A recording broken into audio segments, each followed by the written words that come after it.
నేను మా తోటలోకి వచ్చిన ఈ మొక్కజొన్న అంతా వేసిండు మా అన్నయ్య. ఇది నాదే అన్నట్టు. 2 ఎకరాలు ఉంటుంది. మొత్తం గడ్డే పడింది. మా వాడు పంటలు పెడతాడు కానీ పంటలు సరిగ్గా చూసుకోలేకపోతున్నాడు.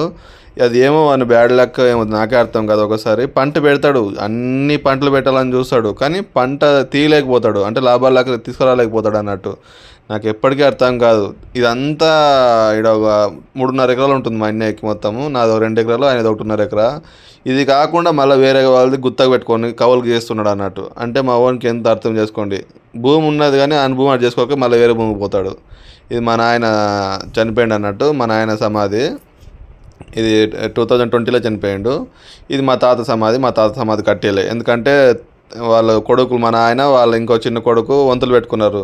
కట్టియాల, నువ్వు కట్టి లేకపోతే ఇద్దరు కలిసి కట్టిద్దాంలే తర్వాత అన్నట్టుగా వదిలేసారు అన్నట్టు. ఇంకా మా నాయన చనిపోయిండు, ఇంకా మేము కట్టించుకున్నాము. ఇంకా మా తాత సమాధి అలానే ఉంది.